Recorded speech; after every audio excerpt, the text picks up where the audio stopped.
Class 10 chapter 5 नागरी लिपि। सबसे पहला क्वेश्चन, नागरी लिपि के आरंभिक लेख हमें कहाँ मिलते हैं? पूर्वी भारत, पश्चिमी भारत, दक्षिण भारत, उत्तरी भारत। इसका सही ऑप्शन होगा दक्षिणी भारत। बेतमा दानपत्र किस समय का है? 1020 ईस्वी, 1021 ईस्वी, 1022 ईस्वी, 1023 ईस्वी। इसका सही ऑप्शन होगा 1020 ईस्वी। उत्तर भारत के नागरी लिपि के लेख कब से मिलने लगते हैं? 8वीं सदी, 6ठी सदी, 9वीं सदी, 4थी सदी। 3 नंबर का सही आंसर होगा हमारा 8वीं सदी। चौथा क्वेश्चन है, गुणाकर मूल्य ने मिडिल स्तर की पढ़ाई किस भाषा में की? ऑप्शन है मराठी भाषा में, पंजाबी भाषा में, बांग्ला भाषा में, अंग्रेजी। इसका सही आंसर होगा मराठी भाषा में। क्वेश्चन नंबर 5 है हमारा, मूल्य ने अंग्रेजी व हिंदी की पढ़ाई कहाँ पर की? ऑप्शन है दिल्ली में, जौनपुर, वर्धा में, इलाहाबाद में। सही ऑप्शन होगा वर्धा में। क्वेश्चन नंबर 6, नेपाली भाषा किस लिपि में लिखी जाती है?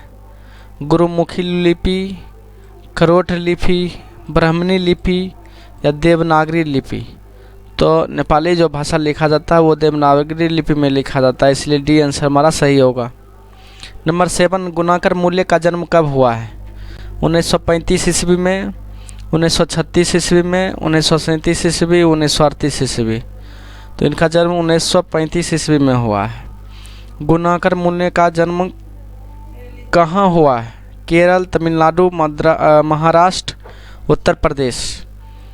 महाराष्ट्र इसका सही आंसर होगा। क्वेश्चन नंबर 9 आ जाते हैं। क्वेश्चन नंबर 9 है, इन्होंने किस पुस्तक की पुरानी लिपियों की विस्तृत जानकारी दी है? संस्कृति, अक्षर कथा, प्राचीन भारत का इतिहास। डी नंबर है पुरालिपि शास्त्र। इसका सही आंसर होगा अक्षर कथा। 10 नंबर क्वेश्चन है, गुप्तों की राजधानी को क्या कहा जाता है? पाटलिपुत्र, कुसुमपुर, बिलासपुर, देवनगर। इसका सही आंसर होगा देवनगर। बंगला लिपि प्राचीन नागरी लिपि की है पुत्री, बहन, भगनी या बहू? तो इसका सही आंसर होगा बी नंबर बहन। केरल के शासकों के द्वारा सिक्कों पर वीर केरल शब्द किस लिपि में लिखी गई थी? नागरी लिपि, ब्राह्मणी लिपि, नदी नागरी लिपि, गुरुमुखी लिपि। इसका सही आंसर होगा नागरी लिपि में। क्वेश्चन नंबर 13 है, पहले किन राज्यों के लेखों के लिपि को ही नंदी नागरी का नाम दिया गया था?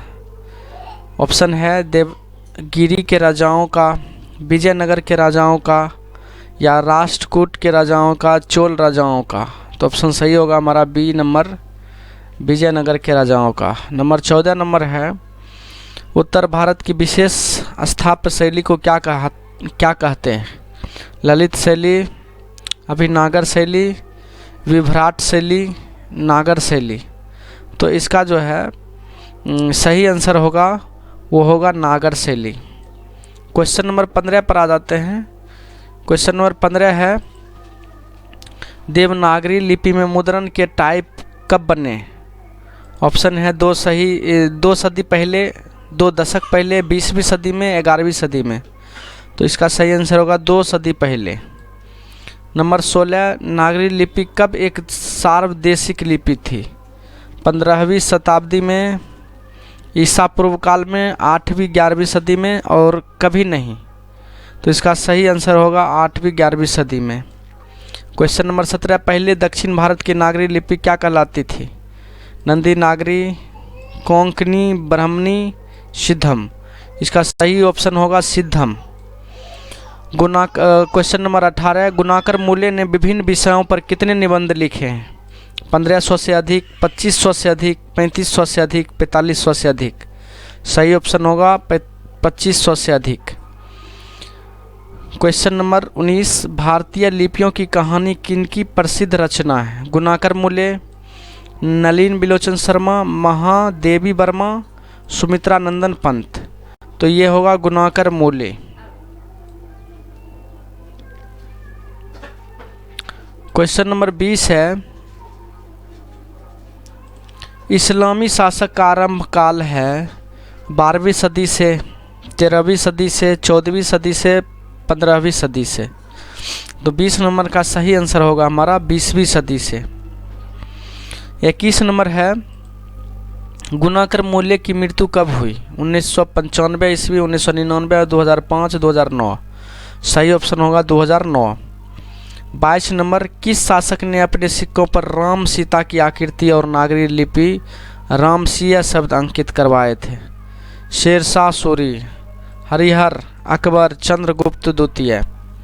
तो इसका होगा अकबर, सही ऑप्शन आंसर। 23 नंबर है क्वेश्चन, नागरी लिपि शीर्षक निबंध के निबंधकार कौन हैं? गुणाकर मूल्य, रामचंद्र शुक्ल, डॉक्टर भोलेनाथ तिवारी, बाबूराम। इसका सही आंसर होगा गुणाकर मूल्य। क्वेश्चन नंबर 24 है, नागरी लिपि शीर्षक पाठ किस पुस्तक से लिया गया है? अक्षरों की कहानी, अक्षर कथा, इनमें से कोई नहीं, और है भारतीय लिपियों की कहानी। तो इसका सही आंसर होगा भारतीय लिपियों की कहानी। क्वेश्चन नंबर 25 पर आते हैं। क्वेश्चन नंबर 25 है,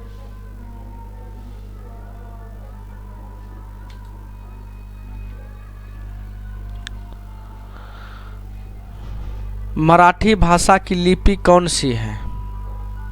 ब्राह्मणी, नंदी नागरी, देवनागरी, मराठी लिपि। इसका सही आंसर होगा देवनागरी। टकसाल का संबंध है सिक्कों से, अभिलेखों से, लिपि से, अनाज के ढेरों से। इसका सही आंसर होगा सिक्कों से। श्रवण बेल गोला स्थान का संबंध है जैन धर्म से, बौद्ध धर्म से, सिख धर्म से, वैष्णव धर्म से। तो 27 का सही आंसर होगा जैन धर्म से। 28 नंबर क्वेश्चन है, सिद्धम क्या है? मंत्र, सिद्धि योग, साधु, एक प्रकार की लिपि।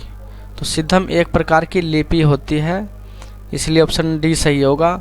29 नंबर, किसे देवनागरी की संज्ञा दी गई है? प्रयाग को, या काशी को, मथुरा को, उज्जैन को? काशी को देवनागरी की संज्ञा दी गई है। नंबर 30, हिंदी के आदि कवि कौन हैं? सरहपाद, तुलसी, वाल्मीकि, निराला। तो सबसे पहला ऑप्शन सही होगा सरहपाद। 31 नंबर हमारा क्वेश्चन है,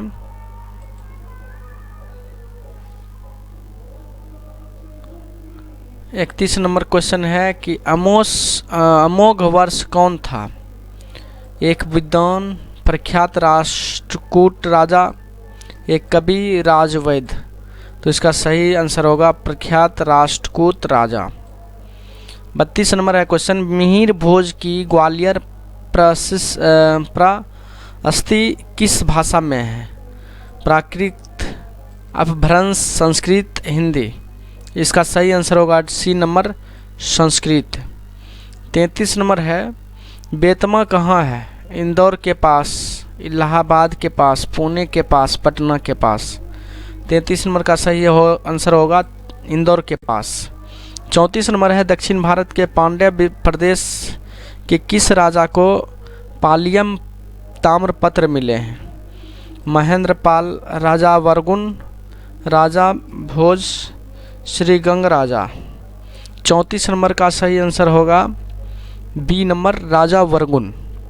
अगर ये आपको वीडियो पसंद आया तो आप इसे सब्सक्राइब ज़रूर करें।